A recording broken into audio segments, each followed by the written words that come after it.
Has your student been selected for a scholarship interview? Or maybe not yet, but you want to be prepared? No matter what the reason is, scholarship interviews can be pretty nerve wracking for students, especially because this is a new skill set for them. However, a lot of times, scholarship interviews, really any interview, asks very similar questions. So, this means we can really prepare and just master that interview before we even walk through the door. So in today's video, I want to share 5 questions that often come up in scholarship interviews. Now, make sure you hit subscribe because every week we release a new strategy to help your family work towards that debt-free degree. Hey there, my name is Jocelyn Pearson, founder of the Scholarship System, and this is what we do. We've helped families secure over $10.5 million in scholarships and growing. In fact, this month, they've gotten over $100,000 just this month alone. So that said, we've seen so many different kinds of applications when it comes to scholarships, and we want to share specific tips. So again, today's video, we're going to talk about the interviews that are sometimes part of the application process for scholarships.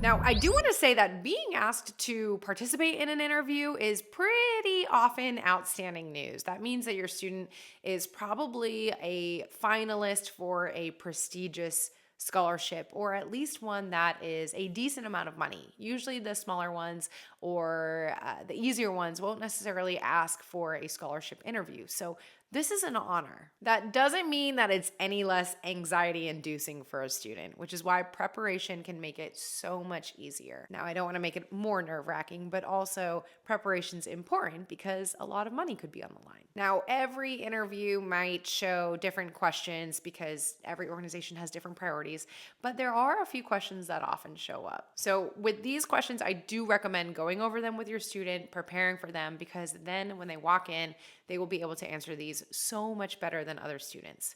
Now, before I get into the 5 questions, I do want to say that I do have a free training on how to identify, how to find legitimate scholarships out there, including ones that have scholarship interviews. So if you want specific steps on how to build that scholarship list, knowing they're legitimate and less competitive, then check out my free training somewhere here on the screen. Also, you'll find the link in the description. Now let's get to those questions. So the first one is pretty much guaranteed to show up in some form or fashion. Now, I have an entire video about this in more detail, but it is to tell me about yourself. So if your students ask to tell them about themselves, they're not asking about, well, how many family members do you have? Do you have a dog? Where do you live?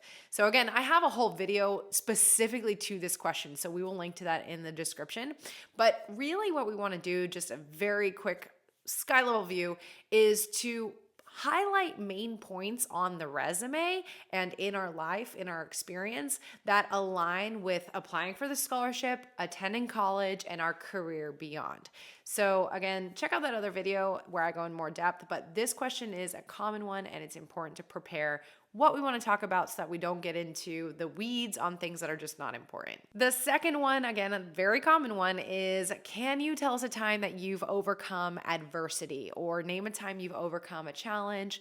They might word it in different ways, but ultimately they're trying to see how your student can overcome adversity, how they can face challenges, because they will once they get to college. Now, most students in this situation fall into the trap of bringing up grades and overcoming bad grades. Unless your student had some crazy scenario, like an extreme health situation or something that really took them out and that's what affected their grades, generally, we don't recommend touching on this topic. If it's just, I didn't know what I was doing and I had bad grades and now I fixed them, that story is way overused, so please try to have your student avoid that. Instead, we want to have your student dig a little deeper. Have they been bullied before? Have they stepped up against discrimination? Has a family member passed? Has your family experienced financial hardship in the last few years? Anything that can be something challenging for them, again, beyond grades. Now, the third common question is, where do you see yourself in 5 years or 3 years after college, or however many years? But either way, it's asking about your student's future and what their plans are. This is the committee's way of seeing, is your student actually making up a plan, or are they just going with the flow? Typically, students that have a little bit of a plan, no matter even if it changes, they're going to do better in college. Now, we want to try and go into detail here. So instead of just saying, well, I want to get a degree in this major and I want to go into this job, maybe we can be a little bit more specific. Is there an area of expertise? Is there a focus that we want to dial in on? Or are we going to do internships with X company? So try to get a little bit more specific. And these conversations are fantastic to have with your student regardless. Or if you're a student watching this, these are great questions to ask yourself. So preparing this question will only benefit all parties involved. Another thing that we can add to this question when answering it is any kind of experience we're doing now to help us in that direction. So maybe it's, I want to major in X, I want to go in this career path, and right now I'm actually in this club that gives me experience in that. So you can also connect it to current times and current experiences that we're doing, because it'll really show them, hey, I've thought about this and I'm pursuing this.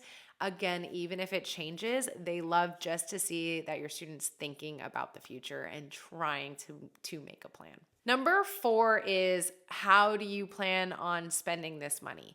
A lot of times we see this question and we think, well, duh, it's going to go to college, but getting a little bit more specific can be helpful here. So maybe it's that, well, tuition is covered with other scholarships, so this will be used for my room and board or my books, or maybe I need technology for this semester. So we can get a little bit more specific here. I think also a great detail here could be, if your student is going to be working part-time, they could say, well, actually, I'm working part-time, so that's going to give me a little bit here, and then my parents are willing to give this much, and then I need to cover the rest, and so this scholarship is going to help me with that gap.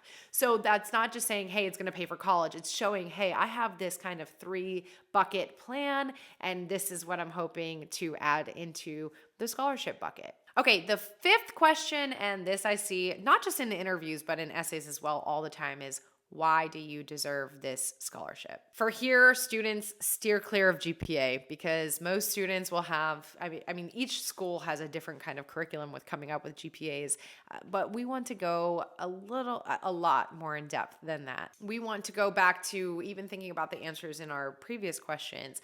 Work ethic, we have a plan. We want to pursue this kind of career path, which will make a difference in the world. How?